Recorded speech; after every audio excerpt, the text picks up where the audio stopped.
कल का revision, basic physical quantity, कल क्या पढ़े थे अपन ने? There are 7 basic physical quantity और 2 सब बेसिक हैं। इसके अलावा जितनी भी फिजिकल क्वांटिटी हैं सभी की सब डिराइव्ड फिजिकल क्वांटिटी हैं फिर, ठीक है ना। तो अगले पेज पे जा रहा हूं मैं, आप इस पेज का स्क्रीनशॉट ले लो जल्दी से। अब अपन देखेंगे डिराइव्ड फिजिकल क्वांटिटी के बारे में। सर वेट जल्दी ले लो बेटा, स्क्रीनशॉट ले लो इसका जल्दी से। माइक म्यूट रखो बेटा, हाँ सभी बच्चे माइक म्यूट रखना। अभी स्क्रीनशॉट ले लिए, आगे बढ़ूं मैं, पेज नंबर 2 पे आऊं मैं अब। Yes sir. Yes sir. अब अपन पढ़ेंगे derived physical quantity. Derived physical quantity, ठीक है। नेक्स्ट है बेसिक, अपन ने देख लिए डिराइव्ड फिजिकल क्वांटिटी और फिर उनकी यूनिट कैसे लिखेंगे अपन। हाँ, तो अब ध्यान से समझना इसको, डिराइव्ड फिजिकल क्वांटिटी और इनकी यूनिट कैसे लिखी जाएंगी। डिराइव्ड फिजिकल क्वांटिटी कैसे एक्सप्लेन करोगे? डिराइव्ड फिजिकल क्वांटिटी क्या होती है? Physical quantity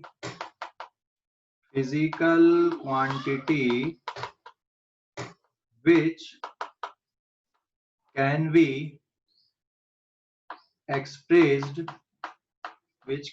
expressed in terms of basic physical quantity। ऐसी फिजिकल क्वांटिटी जिनको बेसिक फिजिकल क्वांटिटी के टर्म पे एक्सप्रेस करते हैं, इंडिपेंडेंटली एक्सप्रेस नहीं है। बेसिक फिजिकल क्वांटिटी कैसी होती है? इंडिपेंडेंटली एक्सप्रेस्ड होती है। इनको बेसिक फिजिकल क्वांटिटी के टर्म पे लिखा जाता है। ऐसी फिजिकल क्वांटिटी को क्या बोलते हो आप? डिराइव्ड फिजिकल क्वांटिटी बोलते हो। अब जैसे एग्जांपल, सबसे सिंपल एग्जांपल अपन देखें, अगर एरिया डिराइव्ड फिजिकल क्वांटिटी है। कोई भी एरिया ले लो आप, चाहे रेक्टेंगल का एरिया ले लो, ये आपको रेक्टेंगल दिख रहा है यहाँ पे, है ना। कोई भी एरिया ले लो बेटा, ये जैसे रेक्टेंगल का एरिया हो गया, ठीक है। या फिर आप सर्कल का एरिया देख लो, ओके। या फिर आप पैरेललोग्राम का एरिया देख सकते हो। कोई भी एरिया ले लो आप, कोई भी ऑब्जेक्ट ले लो, ट्रायंगल का एरिया ले लो, ठीक है। या फिर आप हेक्सागोन का एरिया ले लो। कोई भी एरिया आप ले सकते हो, ऐसा कुछ भी नहीं, कोई भी एरिया हो। कहीं पर भी अगर आप एरिया का मेजरमेंट कर रहे हो तो 2 बार आपको लेंथ का मल्टीप्लिकेशन करना पड़ेगा। 2 बार आपको लेंथ इंटू लेंथ करना पड़ेगा, 2 बार लेंथ का प्रोडक्ट। कोई भी एरिया है ना, यहाँ पे मैंने आपको इतने सारे एरिया दिखाए हैं। ये हो गया रेक्टेंगल, ये सर्कल, ठीक है। कोई भी एरिया अगर आप निकाल रहे हो तो इन सभी में आपको क्या करना पड़ेगा? कोई भी एरिया, इसमें आपको लेंथ को 2 बार प्रोडक्ट करना पड़ेगा। जैसे यहाँ पे आपने लिखा लेंथ और ये ब्रेथ, और इसके लिए एरिया के लिए क्या लिखोगे फार्मूला? Pi are square. यहाँ पे हो जाएगा लेंथ इंटू ब्रेथ, ठीक है। रोम्बस का एरिया कैसे निकाल दोगे? यहाँ पे ये हाइट अगर हो गई h और ये है b, तो एरिया हो जाएगा b इंटू एच आपका। समझ गए कि नहीं? ट्रायंगल का एरिया भी बिल्कुल इसी मेथड से निकाल दोगे। ये बेस है और ये हाइट है, तो क्या बन जाएगा बेटा यहाँ पे? 1/2 बेस इंटू हाइट बन जाएगा। और ये हेक्सागोन का एरिया, मतलब इसमें कितने इक्विलैटरल ट्रायंगल बनते? 6 इक्विलैटरल ट्रायंगल बनते हैं यहाँ पे। So there are 6 equilateral triangle. एक ट्रायंगल का एरिया 1/2 बेस इंटू हाइट करके लिख सकते हो। समझ गए कि नहीं? तो हर कहीं पे देखो, आप जब एरिया मेजर कर रहे हो तो उसको 2 बार आप लेंथ इंटू लेंथ का प्रोडक्ट कर रहे हो। 2 बार लेंथ इंटू लेंथ आ रहा है। देखो यहाँ पे लेंथ का मतलब ना आपको थोड़ा ब्रॉड सेंस में सोचना। मैं यहाँ पे लिख दे रहा हूं, length, distance is the length displacement is also length, height is also length, ठीक है, base is also length. Is it clear? base आप जिसको बोल रहे थे या side बोल रहे थे, side thickness, ठीक है, breadth, फिर diameter, radius, ठीक है, circumference, पेरीमीटर. इसका मतलब बताओगे मुझे? कहीं भी अगर आप स्केल का यूज कर रहे हो तो वो किसके अंदर आ जाएगा? लेंथ के अंदर आ जाएगा. अरे कहीं नहीं गया था, नेट वो हो गया था, चला गया था. ठीक है, परेशान नहीं हुआ करो, ऐसा हो जाता कभी कभी, उसके लिए परेशान होने, ठीक है ना. हाँ, तो कहीं पर भी अगर आप, आवाज आ रही ना बराबर सभी को? सर स्क्रीन थोड़ा ऊपर करो ना. हाँ कर रहा हूँ ना बेटा. आवाज आ रही बराबर आप लोगों को? यस सर, आ रही है. हाँ, Yes, sir. कहीं पर भी अगर आप लेंथ का यूज कर रहे हो, मतलब स्केल का यूज कर रहे हो, तो वो किसके अंदर आ जाएगा? लेंथ के अंदर आ जाएगा. जैसे पाई आर स्क्वायर हो गया, तो आप रेडियस को 2 बार मल्टीप्लाई कर रहे हो. रेक्टेंगल का एरिया लेंथ इंटू ब्रेथ, मतलब फिर से आप लेंथ इंटू लेंथ ही कर रहे हो, है ना. तो area is a derived physical quantity जो 2 बार लेंथ के मल्टीप्लिकेशन से बनी है ना. तो आप इसमें क्या लिख सकते हो यहाँ पे? लेंथ का स्क्वायर. लेंथ के लिए सिंबल आप एल यूज कर लो यहाँ पे, ठीक है. लेंथ के लिए अगर आप एल सिंबल यूज कर ले रहे हो तो एरिया आप कैसे लिख दोगे यहाँ पे? या कैपिटल एल यूज कर लो, ठीक है. कैपिटल एल अगर आप यूज कर ले रहे हो लेंथ के लिए, तो एरिया बन जाएगा आपका एल स्क्वायर, ठीक है ना. तो एरिया की अब एसआई यूनिट क्या बनेगी? जरा एसआई यूनिट बताओ. लेंथ को किसमें मेजर करते हो? Metre. Metre into metre, metre into metre क्या हो गया? Metre square. इसलिए एरिया की यूनिट क्या आती है? मीटर स्क्वायर, इसलिए एरिया की यूनिट आती है, ठीक है ना. सीजीएस यूनिट क्या रहेगी इसकी? CGS unit is centimeter into centimeter, that comes out to be centimeter square. इसलिए एरिया की SI यूनिट हो गई मीटर स्क्वायर और CGS यूनिट हो गई सेंटीमीटर स्क्वायर. आप FPS यूनिट भी देख सकते हो, तो that is foot into foot, ठीक है. तो इसको क्या बोल देते अपन? फुट का स्क्वायर, या फिर इसको स्क्वायर फीट भी बोला जाता है, स्क्वायर फीट, ठीक है. स्क्वायर फीट या स्क्वायर फुट, स्क्वायर फुट समझ गए अभी? स्क्वायर फुट जो प्लॉट के एरिया होते जनरली वो स्क्वायर फीट. कितने स्क्वायर फीट है? कारपेट है या फिर आपका रूम का एरिया है ना. इसको आप क्या बोलोगे? मीटर स्क्वायर भी बोलते हैं, स्क्वायर मीटर भी बोल सकते हैं. अभी समझ गए? अरे भाई समझ गए कि नहीं? स्क्वायर मीटर और मीटर स्क्वायर भी पढ़ते हैं, तो बट मीटर स्क्वायर पढ़ो सीधा सीधा. ये क्लियर हो गया बेटा? अभी कोई डाउट? कोई डाउट इस पे? एरिया समझ गए? Area is a derived physical quantity. ये एक देखे अपन ने ऐसे. अब बहुत सारी ऐसी फिजिकल क्वांटिटी, अब सबको अपन 1 बाय 1 देखने वाले हैं. हाँ, स्क्रीनशॉट ले लो अभी इस पेज का. हाँ, स्क्रीनशॉट ले लो इस पेज का जल्दी से.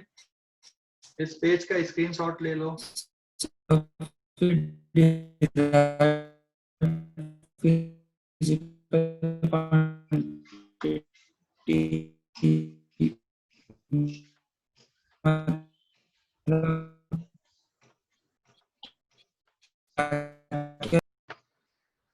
हाँ बोलो. अभी कुछ बोल रहे थे आप में से कोई?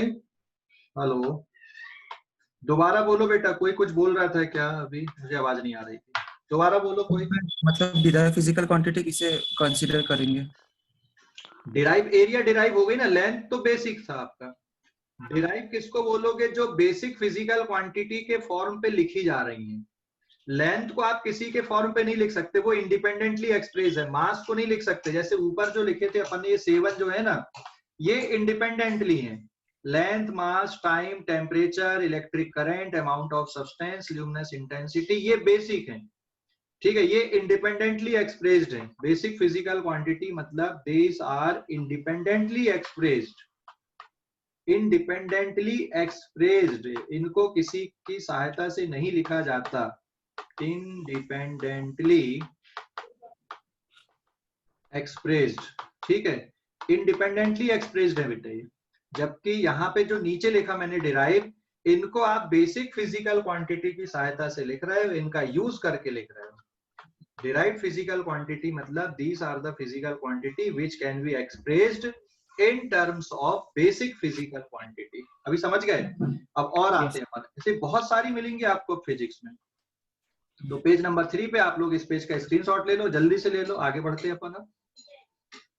ले लिए स्क्रीनशॉट? ले दो जल्दी से। यस सर, ले लिए सर। ले लिए सर। Page number 3। अब बताओ वॉल्यूम किससे मिलकर बन रहा है? फिर वॉल्यूम,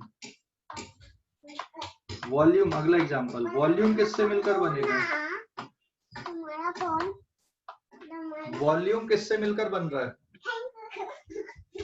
वॉल्यूम किससे मिलकर बनेगा? लेंथ इनटू लेंथ तीन लेंथ, तीन लेंथ क्यूब। 3 बार लेंथ ले लोगे, कोई भी वॉल्यूम Yes, हो, है ना। ये टेट्राहेड्रन है, ये सिलेंडर है, फिर ये स्फीयर है ना, कोई भी वॉल्यूम ले लो आप, ये किससे मिलकर बनेगा आपका? ठीक है, दिस वॉल्यूम इज किससे मिलकर बन रहा है? यहाँ पे अगर आप देखोगे ये लेंथ, फिर ब्रेथ और फिर ये हाइट, फिर यहाँ पे आ जाएगा आपका बेस, ये हो जाएगा बेस का एरिया जिसको आप क्रॉस सेक्शन बोलते हो इसको। Is it clear? This is cross section basically, ये क्रॉस सेक्शन है और ये इसकी हाइट है। तो ये हो जाएगा क्रॉस सेक्शन का एरिया पाई आर स्क्वायर, तो इसका वॉल्यूम बन जाएगा आपका पाई आर स्क्वायर एच, या फिर ए इंटू एच। ठीक है, ए इंटू एच भी लिख सकते हो आप इसके वॉल्यूम को। स्फीयर का वॉल्यूम, इसकी रेडियस अगर आर है, so this is 4/3 pi R cube. ठीक है, यहाँ पे वॉल्यूम क्या हो जाएगा इसका? एल बी एच हो जाएगा। तो वॉल्यूम किससे डिराइव हुआ है? यहाँ पे वॉल्यूम किससे डिराइव हुआ है?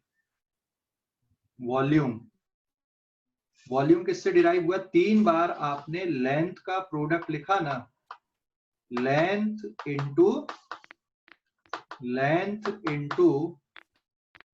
लेंथ, मतलब एल क्यूब आप लिख सकते हैं इसको। ठीक है, 3 बार आपने लेंथ का मल्टीप्लाई कर दिया। अरे भाई समझ गए? तो इसकी एसआई यूनिट क्या आ जाएगी यहाँ पे? What is the SI unit and what is the CGS unit? SI unit is metre into metre equals to metre cube is the SI unit.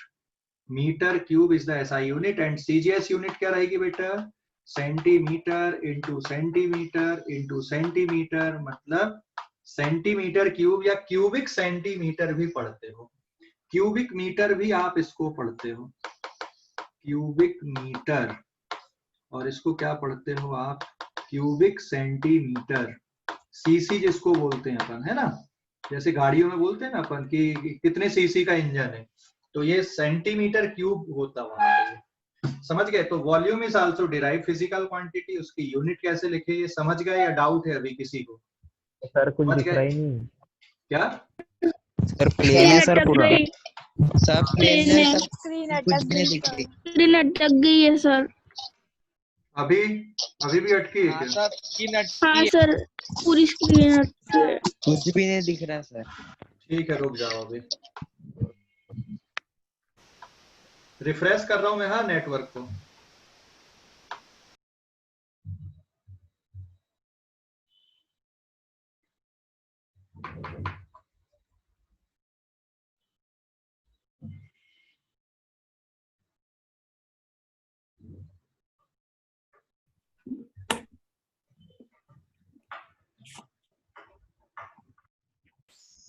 हाँ अब दिख रहा है। आ सर, गया। अभी आ दिख गया? रहा अभी कैसे दिखा? अभी तो ये Yes, sir. प्रोसेसिंग में चल रहा है। तो वॉल्यूम समझ गए अभी कि नहीं? Yes, हेलो, वॉल्यूम Yes, किससे sir. मिलकर बना? 3 बार लेंथ के प्रोडक्ट से मिलकर बना वॉल्यूम, है ना। यस वॉल्यूम 3 बार लेंथ के प्रोडक्ट से मिलकर बना। क्लियर हो गया वॉल्यूम का पूरा? Yes sir. हाँ, अब यहाँ पे आपको होमवर्क ये करके रखना है, आपको एक होमवर्क करके रखना है कि भाई 1 सेंटीमीटर स्क्वायर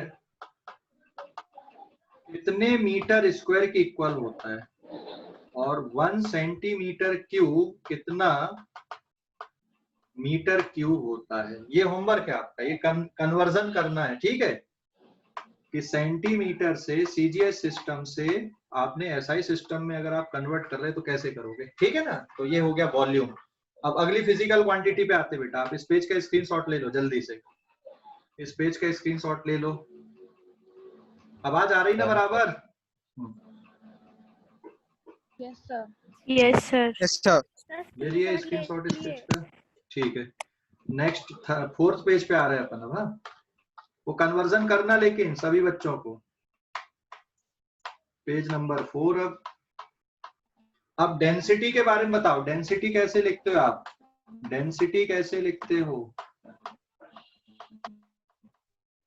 डेंसिटी कैसे लिखते हो बेटा? डेंसिटी इक्वल्स टू होता है मास अपॉन वॉल्यूम, होता है कि नहीं? Mass upon volume. तो मास के लिए m और वॉल्यूम के लिए हो गया L क्यूब। तो इसकी एसआई यूनिट बताओ जरा, डेंसिटी की क्या होगी और सीजीएस यूनिट क्या होगी? मास के लिए एसआई यूनिट होती केजी और वॉल्यूम। अरे असल में क्या हुआ ना, ये जो 10 बजे का टाइम होता ना, ये थोड़ा बड़ा डेंजरस होता है 10 बजे का, समझ गए क्यों? नहीं, बताओ कोई थोड़ा लॉजिक। अरे ऑफिस खुलने का टाइम होता है और इसी टाइम पे सब लोग नेट एक्सेस करते हैं ना, जितने भी ऑफिस वगैरह होते हैं ना, तो वो थोड़ा सा स्लो हो जाती है। सर आपका ब्रॉडबैंड है। तो कभी कभी होता है, लेकिन आज ज्यादा ही अटक रहा, पता नहीं क्यों हो रहा है ऐसा दिक्कत, ठीक है ना। होना तो नहीं चाहिए, ब्रॉडबैंड है, बट आज बहुत दिक्कत क्रिएट कर रहा है, ठीक है। ओके, तो सीजीएस एसआई सिस्टम में क्या यूनिट हो गई इसकी? एसआई सिस्टम में केजी पर मीटर क्यूब, और सीजीएस सिस्टम में क्या यूनिट आएगी? ग्राम per centimetre cube. So this is about the density. Density समझ गए? Mass upon volume. अरे भाई समझ गए? Mass upon volume, this is the density. ये डेंसिटी होता बेटा। और एक और टर्म होता है रिलेटिव डेंसिटी। रिलेटिव डेंसिटी सुना है कि नहीं सुना है? रिलेटिव डेंसिटी, इसको एक टर्म और होता है स्पेसिफिक ग्रेविटी भी बोलते हैं। स्पेसिफिक ग्रेविटी, रिलेटिव डेंसिटी और specific gravity SG, relative density RD. होता क्या है ये रिलेटिव डेंसिटी और specific gravity? This is density of substance divided by density of water at 4 degree Celsius. Density of substance, ठीक है, divided by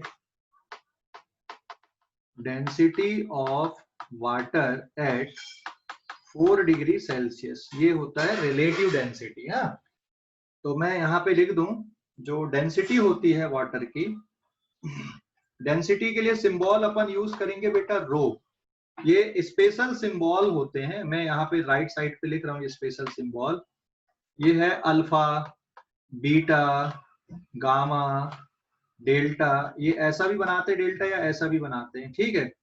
alpha, beta, gamma, delta, ये हो गया लैम्डा, ये हो गया एप्सिलॉन, ये हो गया टाउ, ये हो गया नीटा, ये हो गया म्यू, फिर ये हो गया रो, ये हो गया काई, साई, थीटा, फाई, ठीक है, जीटा। ये सब क्या है? ग्रीक सिंबल्स हैं, ठीक है ना। ग्रीक सिंबल्स हैं जो फिजिक्स में काफी यूज होते हैं। तो डेंसिटी के लिए अपन क्या यूज करेंगे? सिंबल रो सिंबल यूज करेंगे। तो यहाँ पे what is the density of water at 4 degree Celsius is, density of water at 4 degree Celsius is, क्योंकि टेम्परेचर बदलने पे ना डेंसिटी बदलती है। कितना होता है ये? 1000 kg पर मीटर क्यूब या फिर 1 ग्राम पर सेंटीमीटर क्यूब होता है, याद रखना इसको। Similarly density of mercury at room temperature, density of mercury Hg, तो जनरली हम रूम टेम्परेचर पे ही बात करते हैं इसको। Density of mercury is 13.6 into 10 to the power 3 kg per metre cube. मतलब पानी से लगभग 13.6 टाइम ये ज्यादा डेंस होता है। तो what is the unit of relative density? Relative density की यूनिट क्या आएगी? कोई बताएगा क्या यहाँ पे? What is the unit of relative density? कोई बताएगा? हेलो, आवाज आ रही बेटा? रिलेटिव डेंसिटी की यूनिट क्या होगी? कोई बताएगा, एक्सप्लेन करेगा? रिलेटिव डेंसिटी की यूनिट क्या होगी? हेलो, रिलेटिव डेंसिटी की यूनिट कोई बताएगा क्या होगी? बनेगी कि नहीं बनेगी कोई यूनिट?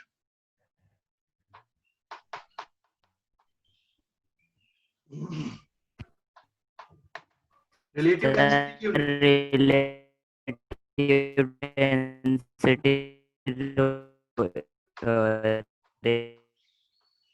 यूनिट लेस हो जाएगा ना बेटा, यूनिट लेस हो जाएगा रिलेटिव डेंसिटी। क्यों होगा यूनिट लेस? देखो अभी यूनिट लेस क्यों होगा, है ना? क्योंकि KG per metre cube divided by KG per metre cube, तो ये कैंसिल आउट हो गया। So SI unit of relative density is unitless. कैसी क्वांटिटी है? Relative density is unitless. Same type of physical quantity का अगर आप ratio ले रहे हो तो वो यूनिट लेस हो जाता है। सेम टाइप की फिजिकल क्वांटिटी का रेशियो अगर है तो वो यूनिट लेस है। वाटर की डेंसिटी याद रखना, आगे डेंसिटी ऑफ मरकरी याद रखना। यहाँ पे एक होमवर्क करना आप लोग, और होमवर्क क्या है? आपको 1 ग्राम पर सेंटीमीटर क्यूब कितना केजी पर मीटर क्यूब होता है, इसको आपको कन्वर्ट करना है। ठीक है, ये होमवर्क है। 1 ग्राम पर सेंटीमीटर क्यूब कितना केजी पर मीटर क्यूब होता है, ये कन्वर्जन करना है। ठीक है, ये समझ गए इतना? Same type of physical quantity का अगर आप रेशियो ले रहे हो तो वो कैसा होता है? यूनिट लेस होता है। ले लो इस पेज का स्क्रीनशॉट, ले लो आप लोग जल्दी से, इस पेज का स्क्रीनशॉट ले लो बेटा। Done sir. टू के बाद नहीं दिख रहा। किसके बाद? 2 हाँ, इक्वल्स 2 के बाद केजी पर मीटर क्यूब है रे, वो उसको कन्वर्जन करना तेरे को। केजी पर मीटर क्यूब को कन्वर्ट करना है। मैं दोबारा लिख दे रहा हूँ homework. 1 gram per centimetre cube को केजी पर मीटर क्यूब में कन्वर्ट करना है। 1 gram per centimetre cube equals to kg per metre cube में कितना होगा? समझ गए कि नहीं? Yes sir. समझ गए? हाँ ठीक है, इसको कन्वर्ट कर लेना, इसको कन्वर्ट करना। Okay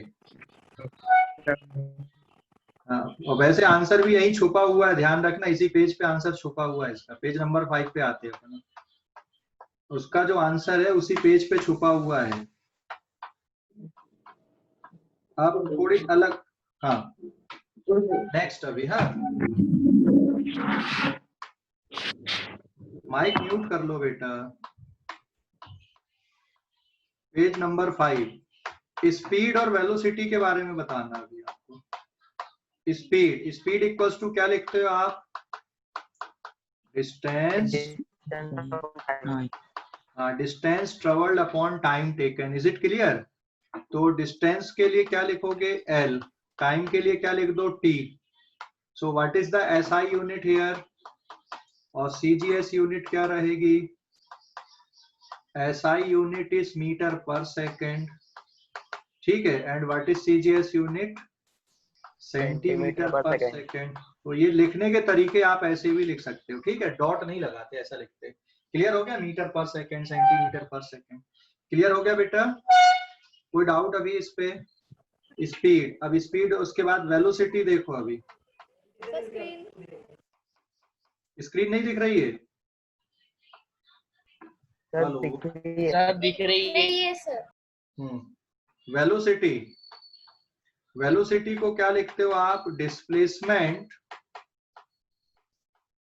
displacement upon time interval या टाइम टेकन। तो डिस्प्लेसमेंट भी लेंथ होता है, length upon time. So what is the SI unit of And what is the CGS unit of velocity? Meter per second. per second. This is meter per second and CGS unit is centimeter per second. ठीक है, clear हो गया? अभी एक और kilometre per hour भी तो होती है ना, किलोमीटर पर आवर भी होती है कि नहीं होती? तो अब आपको होमवर्क में ये करना है इस पे, first 1 centimetre per second is equals to कितना मीटर पर सेकंड होगा। और दूसरा एक बहुत इंपॉर्टेंट कन्वर्जन जो बहुत यूज होता है, क्योंकि आप स्पीड को किलोमीटर पर आवर में लिखते हो अधिकतर, है ना, इसको आपको मीटर पर सेकंड में कन्वर्ट करना है, कितना होगा मीटर पर सेकंड में। ठीक है, समझ गए ना? ये होमवर्क है आपके। 1 सेंटीमीटर पर सेकंड कितना होता है, 1 किलोमीटर पर आवर कितना होता है मीटर पर सेकंड में, ये निकालना है। ठीक है, ये होमवर्क हो गया, स्पीड हो गया, वेलोसिटी हो गया। अब अपन यहाँ पे देखते एसिलरेशन। एसिलरेशन कोई जानता है एसिलरेशन किसको बोलते हैं अपन?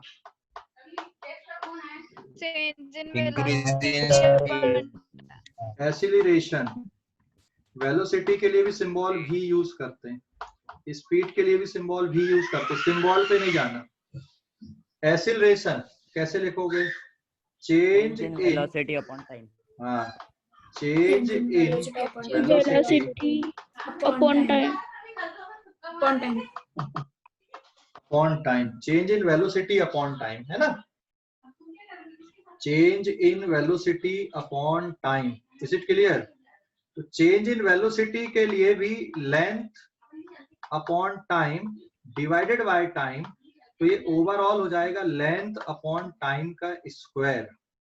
तो लेंथ अपॉन टाइम का स्क्वायर अगर आप देखोगे तो ये डिराइव हो गया ना, किससे डिराइव हुआ? ये लेंथ डिवाइडेड बाय टाइम के स्क्वायर से डिराइव हुआ। बेसिक क्या है? लेंथ और टाइम।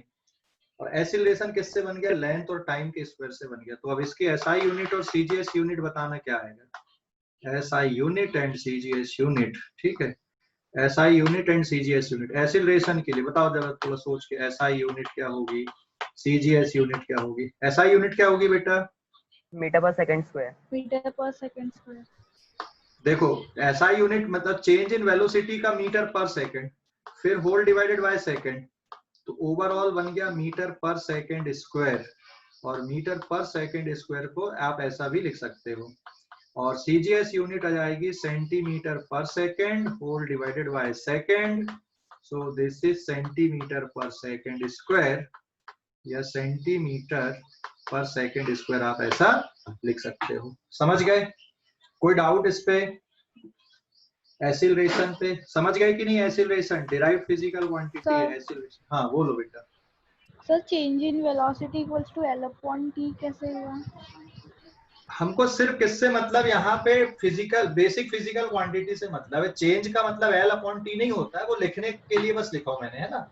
चेंज इन वेलोसिटी तो प्रॉपर वे पे जब लिखोगे तो ऐसे ही आएगा, लेकिन आप उसको बेसिक फिजिकल क्वांटिटी के टर्म पे कैसे लिखोगे? चाहे चेंज इन वेलोसिटी हो या वेलोसिटी हो, ठीक है ना। तो उसको बेसिक के फॉर्म पे क्या लिखोगे? लेंथ अपॉन टाइम ही लिखोगे ना, या length upon time minus length upon time लिखोगे, तो अल्टीमेटली वही आ रहा वहां पे। अभी समझ गए? हाँ या ना? Yes sir, yes sir. Okay, सिर्फ लिखने के तरीके देख रहे हैं अपन, बाकी चेंज इन वेलोसिटी कैलकुलेशन अलग तरीके से होता है। यहाँ में वेलोसिटी में चेंज कितना हो रहा है वो कैलकुलेशन नहीं देख रहे हैं ना अपन। यहाँ पे हम क्या कैलकुलेशन देख रहे हैं कि एसिलरेशन बेसिक फिजिकल क्वांटिटी के टर्म पे कैसा लिखा गया है, बस। ठीक है ना? ओके, एसिलरेशन कैसे कैलकुलेट करते हैं हम वो नहीं सीख रहे हैं यहाँ पे। हम ये सीख रहे हैं कि एसिलरेशन को बेसिक फिजिकल क्वांटिटी के टर्म पे कैसे लिखा जाता है। ओके, अब अगले पेज पे आ रहा है, पेज नंबर 6 पे। आप लोग इस पेज का स्क्रीनशॉट ले लो जल्दी से। हो गया? ले लिए क्या? एसिलरेशन का ले लिए? Yes sir. अब एसिलरेशन के बाद अब आते हैं अपन फोर्स पे। अभी पेज नंबर 6, फोर्स के बारे में बताओ बेटा। अभी फोर्स कैसे लिखोगे? Mass into force equals to yes, mass into acceleration. Acceleration. हाँ, मास के लिए हो गया m और एक्सीलरेशन के लिए L/t² है ना, mass into length upon time square. तो इसकी SI यूनिट क्या बन जाएगी और CGS यूनिट क्या बनेगी? SI यूनिट आएगी इसकी kg, एक्सीलरेशन की मीटर पर सेकेंड स्क्वायर, और ये जो कलेक्टिवली है ना kg metre per second square, इसको कलेक्टिवली किसके बराबर बोला जाता है? न्यूटन के बराबर बोला जाता है। न्यूटन के लिए सिंबल एन यूज करते हैं, न्यूटन है हाँ ये। तो SI unit kg metre per second square that is equal to newton, और CGS यूनिट क्या बनती है इसकी? Gram centimetre per second square या gram centimetre per second square. This is collectively called dyne. ये डाइन के इक्वल होता है। तो यहाँ पे आपका होमवर्क रहेगा कि भाई 1 न्यूटन कितने डाइन के इक्वल होता है, ठीक है ना। तो ये हो गया फोर्स का। अभी फोर्स के बाद आप देखोगे मोमेंटम। मोमेंटम किसके इक्वल होता है? मोमेंटम को हम डिनोट कर रहे हैं P लेटर से, फोर्स को आप डिनोट करोगे F लेटर से। मोमेंटम किसके बराबर होता है? Product of mass into velocity. Velocity होता है। Product of mass into velocity. जैसे मान लो कोई ऑब्जेक्ट है आपका और ये इसका मास सपोज 2 kg है और इसकी वेलोसिटी मान लो 5 मीटर पर सेकेंड है। So what is the momentum? 10 kg metre per second. तो इसकी SI यूनिट क्या बन जाएगी और CGS यूनिट क्या बनेगी? This is kg metre per second और CGS यूनिट ग्राम सेंटीमीटर पर सेकेंड। तो this is kg metre per second या फिर ग्राम सेंटीमीटर पर सेकेंड। क्लियर हो गया बेटा? अभी कोई डाउट इस पे? क्लियर हो गया? कोई डाउट है क्या कुछ? ले लो अभी इस पेज का भी स्क्रीनशॉट ले लो, जल्दी से ले लो इस पेज का स्क्रीनशॉट। फोर्स हो गया, मोमेंटम हो गया, ले लो जल्दी से। ले लिए sir.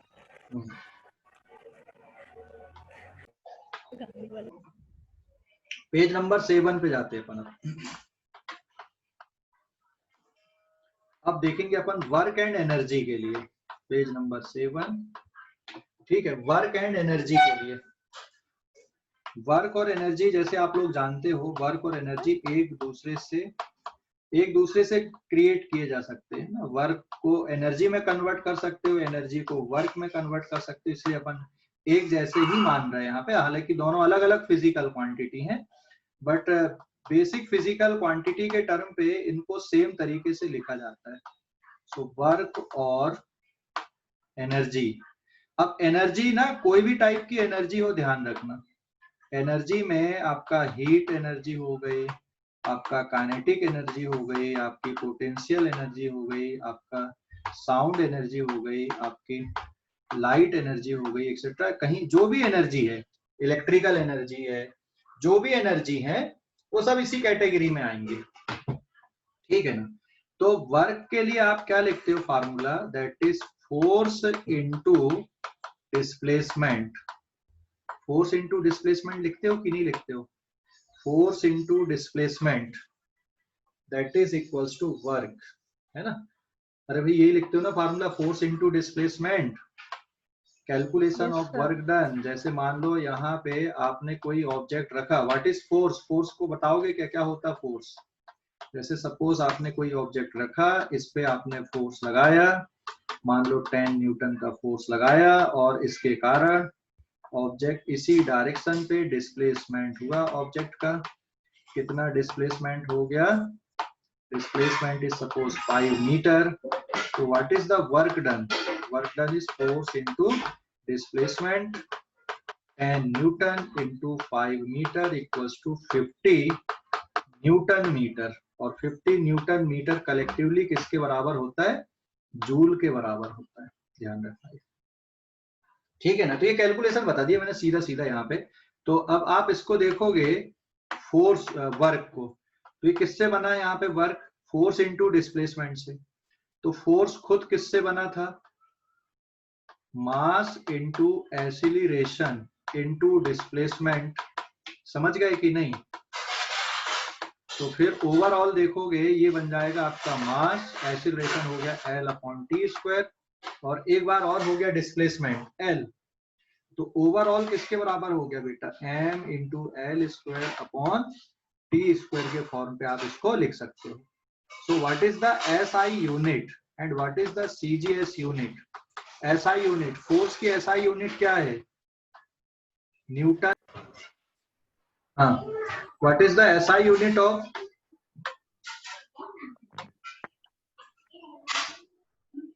What is the SI unit of force? Force की SI यूनिट क्या है? न्यूटन है ना? अरे भाई फोर्स की SI यूनिट, फोर्स की SI यूनिट क्या है बेटा? न्यूटन। तो ये किसके इक्वल बन जाएगा यहाँ पे? This is Newton. और डिस्प्लेसमेंट की SI यूनिट क्या है? मीटर। तो आप इसको लिख सकते हो न्यूटन मीटर, और या फिर न्यूटन मीटर की जगह पे आप पहले पूरा एलोबरेट कर दो इसको। SI यूनिट अगर आप देख रहे हैं यहाँ पे, दिमाग खराब हो गया। हाँ, SI यूनिट देखो बेटा अभी इसकी। हाँ, SI यूनिट कैसे लिखोगे? मास की SI यूनिट कैसे लिखोगे? kg एक्सीलरेशन की मीटर पर सेकंड स्क्वायर, और डिस्प्लेसमेंट की वापस से मीटर। ठीक है ना? तो इसको आप लिख सकते हो, एक तरीका है kg मीटर स्क्वायर पर सेकंड स्क्वायर, या फिर आप ऐसा लिख सकते हो न्यूटन इंटू मीटर।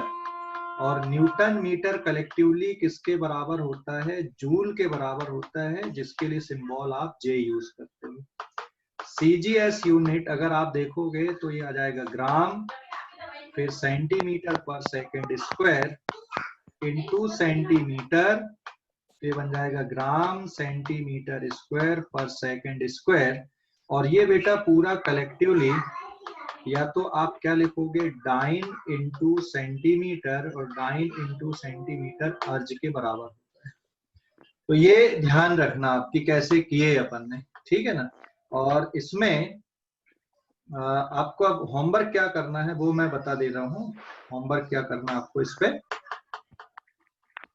होमवर्क में आपको करना है 1 जूल कितने अर्ज के बराबर होता है। ठीक है, ये होमवर्क है इस पेज का, पेज नंबर 7 का।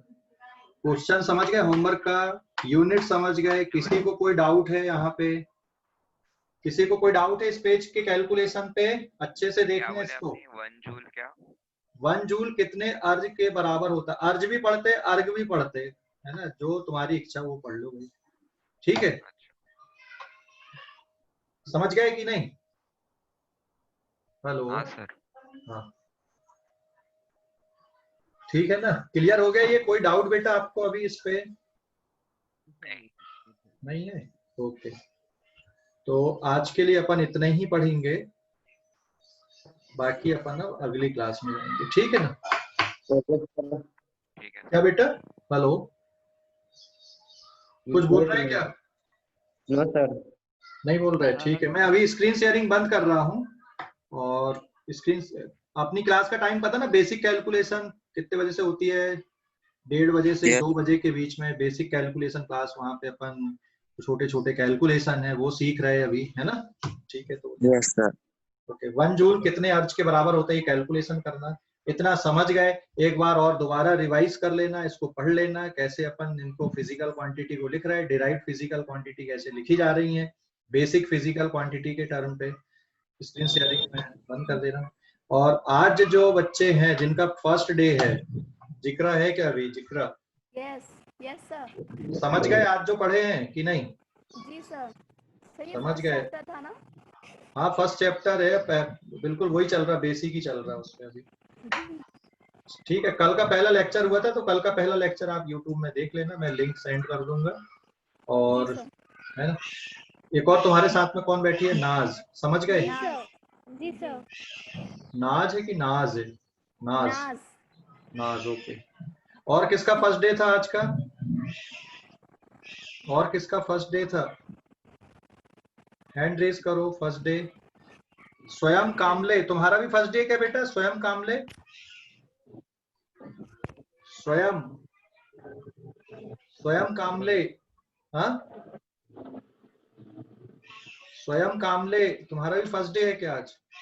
नो सर, सर डाउट था हाँ बोल बेटा, क्या डाउट है? सर। थ्रस्ट एंड प्रेशर नहीं है क्या इसमें? थ्रस्ट एंड, हाँ फोर्स में थ्रस्ट भी आ जाएगा, थ्रस्ट अलग चीज होती है। क्या डिराइव फिजिकल क्वांटिटी में थ्रस्ट एंड प्रेशर नहीं रहता है क्या? आएगा ना रे, अभी कंप्लीट नहीं हुआ है ना, अभी पढ़ा के नहीं हुआ, अभी तो ये अभी